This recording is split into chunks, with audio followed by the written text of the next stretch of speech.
On Thursday, we celebrate Ascension Day. Well, it really is helpful if we turn to the book of Acts in the opening chapter, verses 1 and 2, as St. Luke writes to a Roman governor called Theophilus. This is what he writes. In my first book, O Theophilus, I dealt with all that Jesus had begun to do and teach until the day when he was taken up.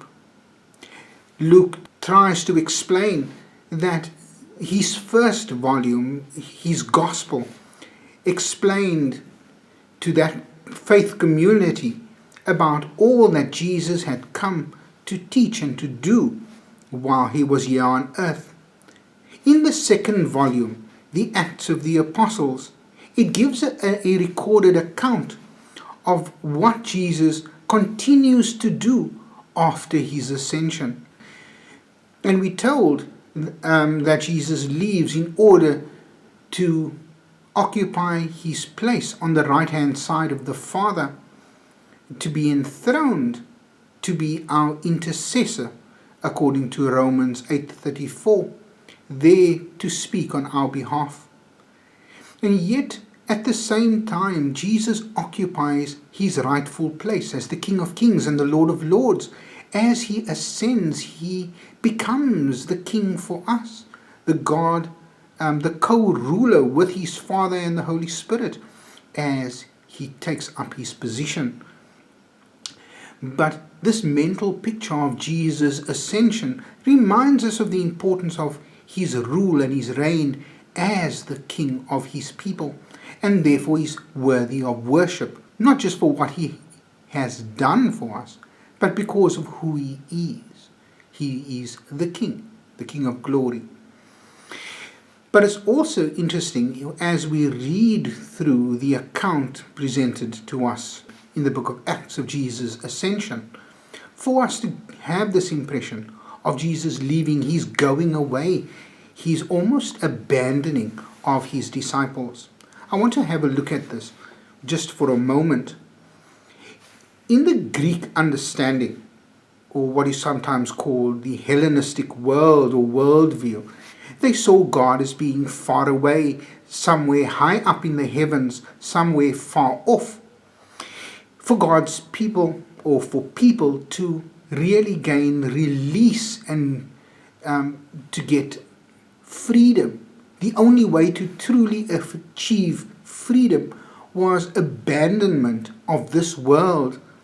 And that only comes in death, when our spirit leaves our bodies there to join God and the angels in a land far, far away. And yet when you read the Hebrew account of the heavens and the presence of God, it's not far away. In fact, it's very close to us. In the book of Genesis, right at the very beginning, we hear that God wandered with Adam in the cool of the day. In the book of Exodus, we find that God had heard the cries of his people. It means that God was in hearing distance. We hear that God encountered Moses in the burning bush. Again, God is present with his people in a pillar of fire as he led them against Pharaoh's army. In all these various accounts, told through the Hebrew scholars, we hear that God isn't far away, and neither is heaven, but it is so close to us. As we read the account of the Ascension, we realize that heaven and earth are joined so closely, but not just as the points touch, but as they begin to intermingle with one another. That heaven and earth begin to touch, and sometimes heaven even breaks into our world. Jesus' very presence among us becomes the first true sign of how close the other world is, the heavenly world is, with ours. And now we see in the Ascension, Jesus going to occupy that place that is very close to us. Even when Jesus prayed in the Our Father, when he says, "Thy kingdom come, thy will be done on earth as it is in heaven." Again, just as God rules in the heavens, so as the earth becomes God's domain, as his kingdom expands, so the heavenly realm and earth begin to mesh into one another as God begins to rule right where we are.